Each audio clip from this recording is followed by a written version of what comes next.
What's up, guys? So sad as it is, there have been many NFL players that just weren't able to stay out of trouble off the field. We've seen so many talented players throw away their promising careers with some legal issues. Over the years, a handful of football players during and after their careers were charged with some form of murder or manslaughter. You all obviously know about the O.J. Simpson and Aaron Hernandez cases. But sadly, they're far from the only football players who were charged with such a heinous crime. I'm Jason Biondo, and today we present 17 NFL players with murder charges. Don't forget to subscribe to TPS and put on your notifications because we post videos every single day. Every day's a new video, so subscribe. Make sure to comment your video ideas down below. We'll be looking, and if we choose your idea, we'll give you a shout out in the video. Number 17, Brian Blades. After starring at Miami, Brian Blades was drafted in the second round by the Seattle Seahawks in 1988. He was a 1989 All-Pro and Pro Bowl selection, after registering 77 receptions for 1,063 yards and 5 touchdowns. Blades recorded 4 1,000-yard seasons in his entire 11-year career with the Seahawks. But in the midst of his career, Blades' life took a huge turn for the worst. In 1995, he was charged with manslaughter after getting into a scuffle with his cousin, Charles Blades Jr.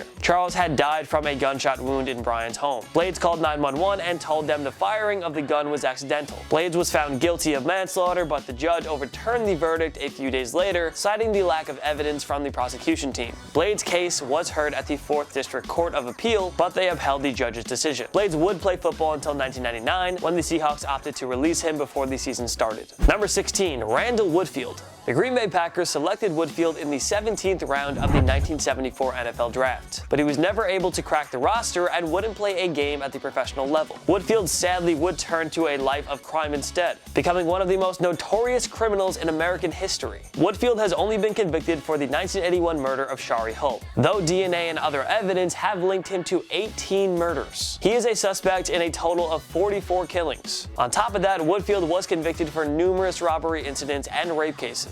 Now that is awful. Number 15, Anthony Smith. A first-round pick in the 1990 draft, Smith played his entire career with the Raiders franchise from 1991 to 1997. Despite his talent, Smith decided to stop playing football after the 97 campaign, retiring with 57.5 career sacks. In 2011, Smith was arrested and charged for his alleged involvement in the murder of Murillo Ponce, who was found killed in Lancaster, California. A retrial was needed, but before that, Smith was also tied to the murders of brothers Kevin and Ricky Nettles in Los Angeles in 1999, as well as the 2011 murder of Dennis Henderson. Smith would be convicted for the murders of the Nettles brothers, and in 2016 he was given a trio of life sentences which carried no chance of parole. Number 14, Eric NAPOSKI. He had a short-lived career as a linebacker in the NFL, playing with the New England Patriots in 1988 and 89 before a brief tenure with the Indianapolis Colts. In May of 2009, he was arrested for the 1994 murder of Bill McLaughlin. He had been seeing McLaughlin's girlfriend at the time of his slaying, and it was revealed that he carried out the murder so she could claim Bill's life insurance. 18 years after McLaughlin's murder, NAPOSKI was sentenced to life in prison without the possibility of parole. Number 13, Josh Brent. The Dallas Cowboys took Brent in the 7th round of the 2010 NFL Draft, but Brent's football career ended with a tragic mistake. On December 8, 2012, Brent was driving under the influence on a Texas highway. Teammate Jerry Brown was also in the car. The vehicle flipped over and killed Brown. Brent was driving 110 to 134 miles per hour. In 2014, Brent was found guilty of manslaughter. He was given 180 days in prison plus 10 years probation. Brent would retire from football and join the Cowboys in a scouting role.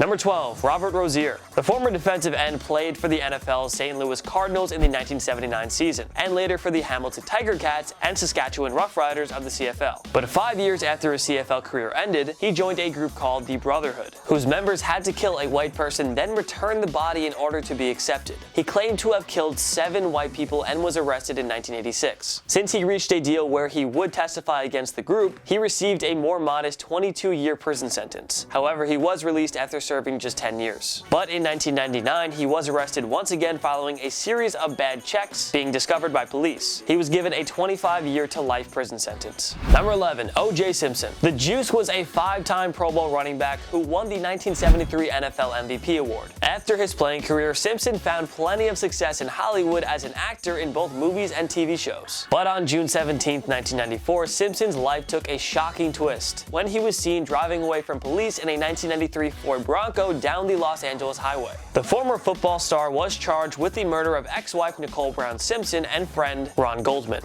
Both had been found brutally stabbed to death outside of Nicole's home in Brentwood. In what would be deemed the trial of the century, Simpson was found not guilty by the jury, despite plenty of DNA and circumstantial evidence. Simpson paid millions for the dream team of lawyers, and they infamously won the case for him. But in 1997, Simpson was found liable for the deaths of his ex-wife and Goldman. He was ordered to pay them $33.5 million, but he only ever paid a small portion of the money. But the Goldman family did win the rights to Simpson's book, If I Did It, Confessions of the Killer. In the book, Simpson detailed how he theoretically would have committed the crimes. That's just awful. Number 10. Ray CARRUTH. A former first-round pick of the Carolina Panthers in 1997, this wide receiver played 3 seasons in the NFL before he got involved in a tragic murder case. He was dating a woman named Cherika Adams, who was pregnant with their child. On November 16, 1999, Adams had been shot while driving by one of her boyfriend's friends, Van Brett Watkins Sr. Despite being shot multiple times, Adam was able to call 911 and provide full details of what had transpired. She told them that her boyfriend's vehicle blocked her, giving Watkins the chance to come in and shoot her. Sadly, Adams fell into a coma and died a month later. Thankfully, doctors were able to save the baby, but he suffered brain damage and cerebral palsy because he was without oxygen for 70 minutes before his birth. This wide receiver avoided the death penalty and was convicted of conspiracy to commit murder along with 2 other crimes. He was given an 18 to 24-year prison sentence and was released in October 2018. Number 9. Tommy Kane.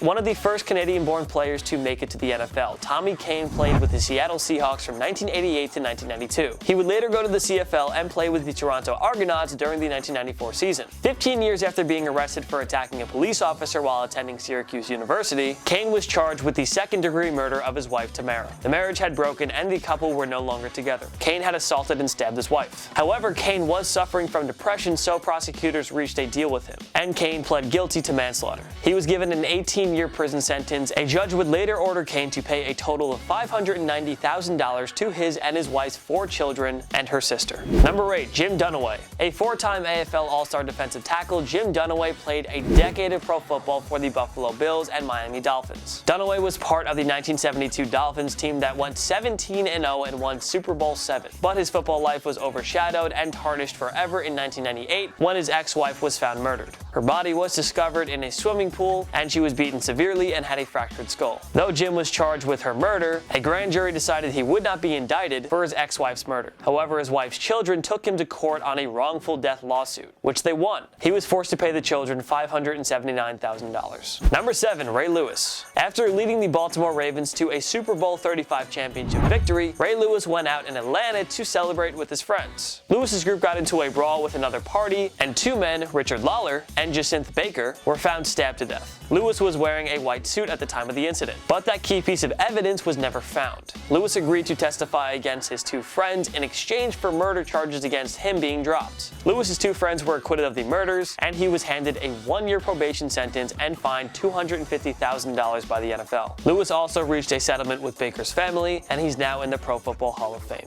Number 6. Leonard Little. Little was a mainstay on the St. Louis Rams defense from 1998 to 2009. He was named to the Pro Bowl in 2003 and was part of the Rams' Super Bowl 34 championship team. But back in 1998, Little's life took a turn for the worse when he got into a car accident in St. Louis, killing Susan Gutweiler. It was found that he was intoxicated while driving. Little got a modest 4-year probation sentence and had to perform community service. In 2004, Little was once again arrested for drunk driving and was handed a 2-year probation. Number 5. Dwayne Goodrich. Named to the second-team All-SEC in 1998 and 99, Tennessee wide receiver Dwayne Goodrich had a promising NFL career ahead of him. The Dallas Cowboys drafted Goodrich in the 2nd round back in 2000, but his chance at being a pro football star ended abruptly. In January 2003, Goodrich was driving on a highway in Dallas when he struck and killed 2 motorists in his vehicle. Goodrich was charged with vehicular manslaughter and was given 7.5 years of jail time. He wound up spending 8 years in prison and was released in October 2011. Number 4. Lawrence Phillips. After starring at Nebraska, Lawrence Phillips was drafted with the number 6 pick by the St. Louis Rams in 1996. He was one of the most talented and promising running back prospects ever, but Phillips also had problems off the field, which included assaulting a 21-year-old student and viciously attacking Kate McEwen,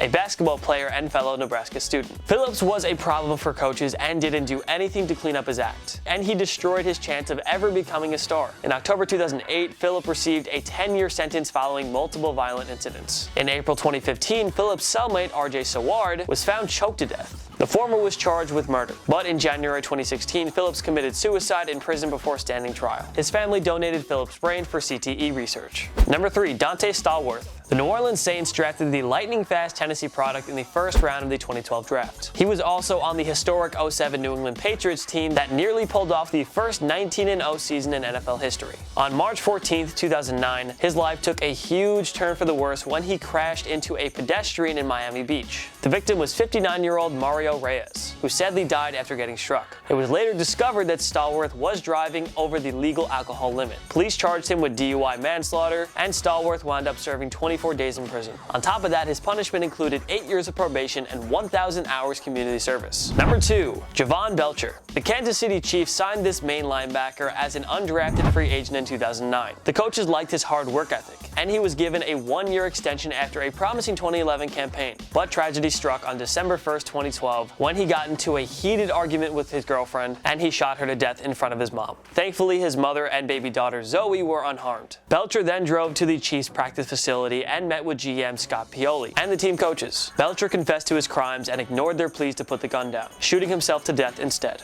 It was later discovered that Belcher was suffering from CTE. Just an all-around horrible story that breaks your heart. Number 1. Aaron Hernandez. Such a sad story. Aaron Hernandez was a 4th-round draft choice by the New England Patriots in 2010. He had fallen into plenty of legal troubles prior to his NFL career, having failed drug tests in addition to his well-documented behavioral issues. The Patriots took the chance on Hernandez anyway, and he emerged as one of the game's elite young tight ends. Hernandez and Rob Gronkowski formed one of the greatest tight end duos ever seen, but Hernandez's promising career came to an end in June 2013, when he was arrested for the murder of Odin Lloyd. Lloyd was found shot and killed in North Attleboro. He was dating Shanique Jenkins, the girlfriend of Aaron Hernandez's fiance. In 2015, Hernandez was convicted of first-degree murder and sentenced to life in prison. He was also on trial for a double murder in Boston from back in 2012, but he was acquitted. Hernandez committed suicide in prison in April 2017, and it was later discovered that he had a severe case of CTE. Hernandez left behind his fiance and young daughter. This is a sad video we had to do, but hey, it's interesting stuff, and it is history of the NFL. What is the worst act an NFL player has ever committed? Join me in the comment section below. Make sure to follow myself and TPS on social media. We post content all the time. Make sure to subscribe to TPS. We post videos every single day. Thank you so much for watching. I'm Jason Biondo. I'll see you next time. My knee.